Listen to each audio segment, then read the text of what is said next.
Andhra polling percentage పెరిగిపోతుంది. దీంట్లో ఏమవుతుంది? ఇది వాస్తవంగా నరాలు తెగే ఉత్కంఠ. ప్రతి ఒక్కళ్ళు కూడా ఎవరు గెలుస్తారు, ఇవన్నీ ఎవరి లెక్కలు వాళ్ళయ్యే. బట్ కొన్ని ప్రాక్టికల్ మాటలు మాట్లాడుకుందాం.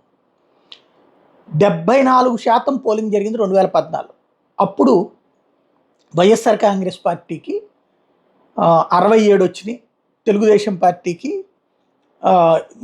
పొత్తుతో కూడా కలిపి 107 దాకా వచ్చింది. అట్లాగే 2019లో ఏకంగా 79% పోలింగ్ జరిగింది, అంటే 5% ఎక్స్ట్రా పోలింగ్ జరిగింది.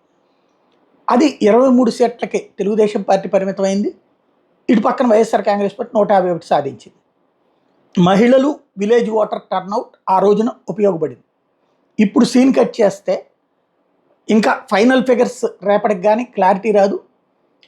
74-75 రేంజ్లో జరిగితే 2014 రిపీట్ అవ్వచ్చు. 79-80 దగ్గరికి వెళ్తే 2019 రిపీట్ అవ్వచ్చు. అయితే ఈ రిపీట్ అనేది అటుదిటు కూడా కావచ్చు. అంటే అప్పటి తెలుగుదేశం ప్లేస్లో 2014లో తెలుగుదేశం ప్లేస్లోకి వైసీపీ వెళ్ళొచ్చు, లేదంటే కనుక 2019లో వైసీపీ ప్లేస్కి తెలుగుదేశం వెళ్ళొచ్చు. మహిళలు, వృద్ధులు, వికలాంగులు, అట్లాగే ఎవరైతే ఈ బెనిఫిషరీస్, వీళ్ళ ఆలోచన అన్నటువంటిది అత్యంత కీలకమైనటువంటిది. అయితే ఇందులో పెన్షన్ ఎక్కువ ఇస్తానన్నటువంటిది వృద్ధులకి సంబంధించి ఆశించినంతగా వెళ్ళాల.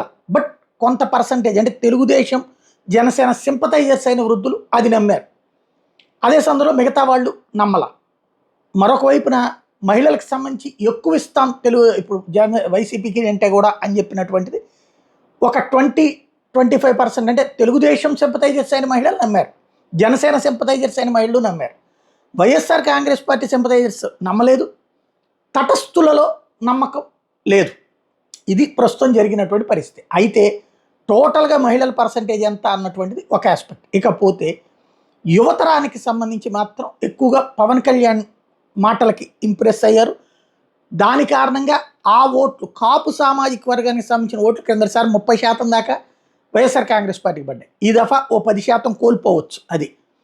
అదే సందర్భంలో ముస్లిం సామాజిక వర్గం ఓట్లు 30% దాకా కిందసారి తెలుగుదేశానికి పడ్డాయి. అందులో ఓ 10% ఇటు కోల్పోవచ్చు.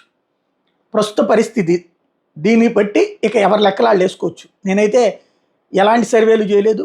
ఈ జరిగిన పరిణామాన్ని బట్టి కాన్సెప్ట్ చూస్తే ఏదో అత్యసరు లాంటిది అయితే నాకు కనిపించట్లా. 100 దాటినే వస్తుంది ఎవరికి వచ్చినా, అటు వచ్చినా ఇటు వచ్చినా.